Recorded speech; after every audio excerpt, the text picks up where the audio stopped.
দেশের অর্থনীতির অন্যতম লাইফলাইন চট্টগ্রাম বন্দর। আমদানি রপ্তানি বাণিজ্যে প্রায় 90% বেশি পরিবাহিত হয় এই চট্টগ্রাম বন্দর দিয়ে। দেশে এখন 3টি সমুদ্র বন্দর আছে। এই 3টি সমুদ্র বন্দর হচ্ছে চট্টগ্রাম বন্দর, মোংলা ও পায়রা। অর্থনৈতিকভাবে লাভবান হওয়া সত্ত্বেও চট্টগ্রাম বন্দরে 4টি টার্মিনালে বিদেশি অপারেটর নিয়োগ সংক্রান্ত বিষয় নিয়ে এখন উত্তপ্ত চট্টগ্রাম। চট্টগ্রাম বন্দরে শ্রমিক কর্মচারী সহ বিভিন্ন শ্রেণী পেশার মানুষ বিদেশি অপারেটর নিয়োগের বিরুদ্ধে প্রতিদিন মিছিল সমাবেশ করছে। নিউ মরিন কন্টেইনার টার্মিনালে নিয়োগ দেওয়া হচ্ছে ডিপি ওয়ার্ল্ড নামে একটি প্রতিষ্ঠানকে, যে প্রতিষ্ঠানটি বিগত সরকারের আমলে নিয়োগ দেওয়ার জন্য উদ্যোগ নেওয়া হচ্ছিল। বিগত সরকারকে ফেসিবাদী সরকার হিসেবে আখ্যায়িত করা হলো অত্যন্ত রহস্যজনকভাবে বর্তমান অন্তর্বর্তী সরকার গত সরকারের আমলে নেওয়া বিভিন্ন সিদ্ধান্ত বন্দরের ক্ষেত্রে এখনো পর্যন্ত বহাল রেখেছে। এসব সিদ্ধান্ত নিয়ে প্রশ্ন তুলেছেন শ্রমিক কর্মচারীরা। এই যে আমার একটা প্রশ্ন হচ্ছে, অন্যান্য কার্যক্রমগুলো সব বাতিল করছে ফেসিবাদী এই ইন্টেরিয়র সরকার। এই বন্দরকে নিয়ে কেন উনি যেভাবে লাগছে উনিও লাগছে এভাবে। কারণ সুতরাং এই বন্দরটা হচ্ছে চট্টগ্রামের মূল। সুতরাং কিভাবে উনি বিদেশিদের হাতে দিতে চাই? বিদেশিদের হাতে দিয়ে লাভজনকের আমাদের প্রয়োজন নাই। আমাদের চট্টগ্রাম প্রাণ কেন্দ্র আমাদের কাছে আমরা রাখতে চাই। কারণ আমরা এর আগেও মানববন্ধন করেছি, বিক্ষোভ মিছিল করেছি, অনেক মিটিং মিছিল করেছি। এই মুহূর্তে এখন আমরা অনশনে আছি। কারণ উনি বন্দর এলাকায় পর্যন্ত এই ইন্টেরিয়র সরকার ওখানে আমাদের নিষিদ্ধ করেছে। এটা আমাদের শ্রম আইনের মধ্যে আছে। আমাদের অধিকার আদায়ের জন্য আমরা যে কোনোভাবে আমরা লড়ে যাব। কারণ এটা আইএলও বলেন, বাংলাদেশ সংবিধান বলেন, সব জায়গায় আছে। আমরা সাংগঠনিকভাবে আমাদের অধিকার আদায়ের জন্য লড়বো। সুতরাং উনি একজন নির্বাচিত সরকার না, কিভাবে ওনার এত বড় সাহস হয়েছে ওনার ওই এলাকায় আমাদেরকে নিষিদ্ধ ঘোষণা করার? সুতরাং যে কোনো ওয়াইতে আমরা আমাদের অধিকার আদায়ের জন্য শ্রমিক ঐক্য পরিষদ যেভাবে লড়বে আমরা সবসময় ওনাদের সাথে একত্রতা ঘোষণা করব এবং আমাদের অধিকার আদায়ের জন্য চট্টগ্রাম বন্দরকে রক্ষা করার জন্য লালদিয়া শহর থেকে শুরু করে সেন্ট মার্টিন থেকে শুরু করে আমরা আমাদের অধিকার আদায়ের জন্য আমরা লড়ে যাব। চট্টগ্রাম বন্দর নিউ মরিন কন্টেইনার টার্মিনাল নিয়ে দীর্ঘদিন আন্দোলন সংগ্রাম চলছে। বিদেশিদেরকে হস্তান্তর করার প্রতিবাদে, ইজারা দেওয়ার প্রতিবাদে আজকে চট্টগ্রাম বন্দরের নিউ মরিন কন্টেইনার টার্মিনালে বিনিয়োগের কথা বলা হচ্ছে, এটা একটা ভুয়া এবং সম্পূর্ণরূপে মিথ্যা জাল। কারণ চট্টগ্রাম বন্দরের নিউ মরিন কন্টেইনার টার্মিনালে বিনিয়োগ করার মতো কোনো ক্ষেত্র এখানে নাই। পৃথিবীর সর্বোচ্চ বোট হ্যান্ডলিং যন্ত্রপাতি সেখানে স্থাপন করা হয়েছে এবং এগুলার লাইফলাইন আরো 15 থেকে 18 বছর পর্যন্ত লাইফলাইন আছে। এবং আমাদের যে স্টোর করার এবং আমাদের যে ওয়্যার হাউস, এই স্পেসগুলো বৃদ্ধি করার কোনো ক্ষেত্র আমাদের এখানে নাই। এবং আমাদের যে ফিজিক্যাল মাস্টার স্ট্রাকচার ডেভেলপমেন্ট করে যে কিছু করবে তারও এখানে কোনো কিছুই নাই। সুতরাং আজকে যেটা বলা হচ্ছে অনেক টাকা বিনিয়োগ আসবে, আমরা তো আগেই বিনিয়োগ করেছি, এখানে নতুন করে বিনিয়োগ করার চট্টগ্রাম বন্দরে এনসিটি টার্মিনালে আর কোনো সুযোগ নাই। এই কথাটা বলে শুধু দেশ এবং দেশের জনগণকে মিথ্যা একটা আশ্বাসের মধ্য দিয়ে দেশের জনগণকে বিভ্রান্ত করা হচ্ছে, এর ব্যতিরেকে আর কিছুই না। সুতরাং এই বন্দরকে রক্ষা করা, এনসিটি টার্মিনালকে রক্ষা করার মানে হলো আমাদের দেশের অর্থনীতিকে রক্ষা করা এবং সবচেয়ে বড় বিষয় হলো আমাদের দেশের যে নিরাপত্তা ঝুঁকি আসবে এই এনসিটি টার্মিনাল বিদেশিদের হাতে গেলে, সেখান থেকে আমরা কেউ নিস্তার পাবো না। কারণ আপনারা সাংবাদিক ভাইরা জানেন, আমাদের বিএনএস ইসাখা ঘাটি, আমাদের বিমান ঘাটি, আমাদের সমস্ত বাংলাদেশের তেল স্থাপনাগুলো সম্পূর্ণরূপে এই অঞ্চলে অবস্থিত। সুতরাং এই কথাগুলা বলে আজকে যে বিনিয়োগের কথা বলে আমাদেরকে এখানে বিদেশিদেরকে দেওয়ার জন্য যে পায়তারা করতেছে, এটা সাম্রাজ্যবাদীদের আরেকটা কৌশল বলে আমরা মনে করি এবং তাদের দোষদের মাধ্যমে এই কথাগুলা বাস্তবায়ন করে দেশের সম্পদ বিদেশিদের হাতে তুলে দেওয়ার জন্য একটা পায়তারা হচ্ছে, এর ব্যতিরিক্ত আর কিছু না। এই দুটি টার্মিনাল ছাড়াও যে বন্দরে বে টার্মিনাল আছে, সে বে টার্মিনাল নতুন এই টার্মিনালটিকে সেখানে 2টি টার্মিনাল বিদেশিদের হাতে ছেড়ে দেওয়ার সিদ্ধান্ত নিয়েছে সরকার। সরকারের এক্ষেত্রে যুক্তি যে বন্দরের সেবার মান উন্নয়ন করতে হলে বিদেশি অপারেটর নিয়োগ করতে হবে। এদিকে চট্টগ্রাম বন্দরের নিয়মরিং কন্টেইনার টার্মিনাল সহ লালদিয়া চর এবং বে টার্মিনালে বিদেশি অপারেটর নিয়োগ ও ইজারা ইস্যুতে এখন উত্তপ্ত চট্টগ্রাম। এনসিটি ইজারা দেওয়ার সিদ্ধান্ত বাতিল করা না হলে হরতাল, অবরোধ, বন্দর অবরোধ সহ কঠোর কর্মসূচি দেওয়ার ঘোষণা দিয়েছে শ্রমিক কর্মচারী ঐক্য পরিষদ। শনিবার চট্টগ্রাম প্রেস ক্লাবের সামনে এই দাবিতে তারা গণ অনশন কর্মসূচি পালন করেছে। ষড়যন্ত্র করছে এটা মানুষ, বিশেষ করে আমেরিকা বঙ্গোপসাগরের তারাবাদ যাওয়ার আসার সুযোগ ছিল না। ডিপিওয়ালকে দিয়ে প্রথম এই সুযোগটা তারা করতে চায়। বিভিন্ন সময় আপনারা শুনবেন তাদের বক্তব্য।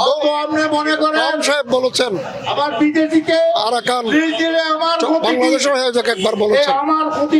এখন বলছে বন্দর দেবে, বন্দর করিডোর এগুলো দেবে এবং সে একটা আন্তর্জাতিক যুদ্ধক্ষেত্র বানাতে চায়। বঙ্গোপসাগর দখল করে এখানে তার সামরিক ঘাঁটি করবে। এই সামরিক ঘাঁটি করার জন্য সেন্ট মার্টিন অলরেডি ঘুরে গেছে, নেভিও আসছে, এয়ারফোর্স বিমান বাহিনী আসছে, আর আমরা সৈন্য বাহিনী আসছে কিনা জানি না। এগুলো করার জন্য বিমান বাহিনীর, নৌবাহিনী সাগর দখল করার জন্য তারা ঘুরে যাচ্ছে, এখানে মহড়া করছে। আমাদের যথেষ্ট সন্দেহের কারণ আছে, এগুলো করে এখানে একটা আন্তর্জাতিক যুদ্ধক্ষেত্র বানাতে চাই এবং সেইটার জন্য ইউনূস সাহেব চুক্তি করে আসছে। সেই চুক্তি বাস্তবায়ন করাই যাবে।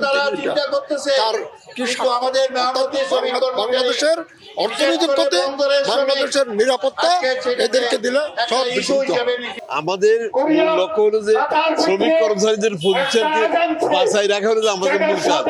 সেই হিসাবে শ্রমিক দলটা মূল দায়িত্ব হচ্ছে এই সিদ্ধান্ত, এটা বন্দরের আজকে বিপিওকে দেওয়ার, এটা একটা ভুল সিদ্ধান্ত এবং এখানে একটা কিছু ব্যক্তি স্বার্থ জড়িত। এই ব্যক্তি স্বার্থ জড়িতের কারণে যে আজকে বন্দর দেওয়ার যে প্রক্রিয়া, আমরা জীবন দিয়ে হলে এটাকে আমরা প্রতিহত করবো। ব্যক্তি স্বার্থ লাভজনক প্রতিষ্ঠান, লাভজনক প্রতিষ্ঠানটাকে আপনি আরেকজনের সাথে তুলে দিবেন কেন? কেন তুলে দিবেন? ব্যক্তি স্বার্থ জড়িত এই কারণে দিবেন। কিছু লোকের স্বার্থ ব্যক্তিগত না হলে পরে সার্বজনীন হলে তো এটা দেওয়ার কোনো ভোট হয় না। এর আগে চট্টগ্রামের আগ্রাবাদে বন্দর এলাকায় তারা কর্মসূচি পালন করে। বিভিন্ন রাজনৈতিক দলও চট্টগ্রাম বন্দরের নিয়মরিং কন্টেইনার টার্মিনালে বিদেশি অপারেটর নিয়োগের বিরোধিতা করে বিভিন্ন কর্মসূচি পালন করেছে। বামপন্থী সংগঠনগুলো তারা ঢাকা থেকে বন্দর অভিমুখে লং মার্চ কর্মসূচি পালন করেছে। আজকে ডিপি ওয়ার্ল্ড, স্টার্লিং আর ওই যে আরকানে করিডোর দেওয়া, এই তিনটা একটার সাথে আরেকটা জড়িত। এটি একটি আমাদের দেশের ভূ রাজনৈতিক চক্রান্তের সাথে এটা জড়িত।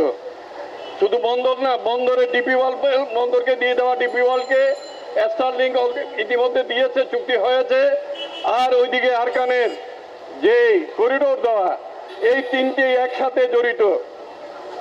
আরকানের করিডোর, ওইখানে যে বিভিন্ন সাপ্লাই এখান থেকে এই বন্দর থেকে হওয়া শুরু করবে। এই সমস্ত সবকিছু এই আজকে আমাদেরকে বুঝতে হবে। তাহলে এটা আমাদের দেশের জাতীয় স্বাধীনতার সার্বভৌমত্বের বিরুদ্ধে একটি বড় চক্রান্ত চলছে। চট্টগ্রাম বন্দর কর্তৃপক্ষের হিসাব অনুযায়ী 2024-25 অর্থ বছরে বন্দরে খরচ বাবদ বাদ দিয়ে রাজস্ব উদ্বৃত্ত ছিল 2912 কোটি টাকা। কর পরিশোধের পর নেট মুনাফা করেছে 2184 কোটি টাকা। পরিসংখ্যান বলছে চট্টগ্রাম বন্দর গত এক দশকে মোট রাজস্ব আয় করেছে প্রায় 35,000 কোটি টাকা। রাজস্ব খরচ হয়েছে প্রায় 17,000 কোটি টাকা। খরচ বাদ দিয়ে কর্তৃপক্ষ প্রতি বছর সরকারকে কর্পোরেট ট্যাক্স দিয়েছে। সরকারকে কর দেওয়ার পর নেট মুনাফা করেছে 12,000 কোটি টাকা। 2015-16 অর্থ বছরে বন্দরের নেট মুনাফা ছিল মাত্র 518 কোটি টাকা। গত অর্থ বছরে 4 গুণ বেড়ে 2184 কোটি টাকায় উন্নীত হয়েছে। সোনার ডিম পাড়া এমন একটি প্রতিষ্ঠান, এমন একটি হাঁসকে কেন বিদেশিদের হাতে তুলে দেওয়া হবে, এই নিয়ে শ্রমিক কর্মচারী থেকে শুরু করে চট্টগ্রামের মানুষের মধ্যে কৌতূহল তৈরি হয়েছে। কর্মসূচিতে অংশ নেয়া শ্রমিক নেতৃবৃন্দের অভিযোগ, এনসিটি অত্যন্ত লাভজনক হওয়া সত্ত্বেও টার্মিনাল থেকে বিদেশিদের হাতে তুলে দেওয়া হচ্ছে। এতে দেশের স্বাধীনতা, সার্বভৌমত্ব এবং নিরাপত্তা লঙ্ঘিত হবে। বিদেশিদের হাতে এমন লাভজনক প্রতিষ্ঠান তুলে দেওয়া একটি দুরভিসন্ধিমূলক। চট্টগ্রাম বন্দরে এই লাভজনক প্রতিষ্ঠান এনসিটি একসময় পরিচালনা করত বেসরকারি প্রতিষ্ঠান সাইপ পাওয়ার টেক। গেল জুলাইতে এই প্রতিষ্ঠানটি পরিচালনার দায়িত্ব দেওয়া হয় বাংলাদেশ নৌবাহিনী পরিচালিত চট্টগ্রাম ড্রাই ডক লিমিটেডকে। চলতি অর্থ বছরের প্রথম 3 মাস জুলাই থেকে সেপ্টেম্বর পর্যন্ত এনসিটিতে কন্টেনার হ্যান্ডেলিং হচ্ছে 3,42,649 TUS, যা 2024-25 অর্থ বছরে একই সময়ের চেয়ে 41,754 TUS বেশি। অর্থাৎ এনসিটিতে কন্টেনার হ্যান্ডেলিং বেড়েছে 13.88%। 3 মাসে এনসিটিতে মোট জাহাজ হ্যান্ডেলিং হচ্ছে 178টি, যা গত অর্থ বছরের চেয়ে প্রায় 26টি বেশি। চট্টগ্রাম বন্দরের মতো একটি স্পর্শকাতর বিষয়ে যে সরকারের উদ্যোগ, সে উদ্যোগ নিয়ে বিভিন্ন দল এবং শ্রমিক সংগঠনগুলো নানা প্রশ্ন তুলেছেন। তারা বলছেন এই সরকার অন্তর্বর্তীকালীন সরকার, তাদের প্রধান কাজ হচ্ছে নির্বাচন করা। বন্দর কারা পরিচালনা করবেন, সেখানে বিদেশি অপারেটর নিয়োগ হবে কি হবে না, এটি দেখার দায়িত্ব নির্বাচিত সরকারের। অন্তর্বর্তী সরকার এই ধরনের কোনো সিদ্ধান্ত নিতে পারে না। আর এই সিদ্ধান্ত থেকে যদি সরকার সরে না আসে, তাহলে কঠোর আন্দোলনের ঘোষণা দিয়ে রেখেছেন শ্রমিক সহ বিভিন্ন সংগঠনগুলো। এখন দেখার বিষয় চট্টগ্রাম বন্দরকে নিয়ে সরকার কোন ধরনের পরিকল্পনা নিয়ে এগিয়ে যাবেন। আজ এ পর্যন্ত, আগামীতে কথা হবে অন্য কোনো বিষয় নিয়ে। সে পর্যন্ত ভালো থাকুন, সুস্থ থাকুন।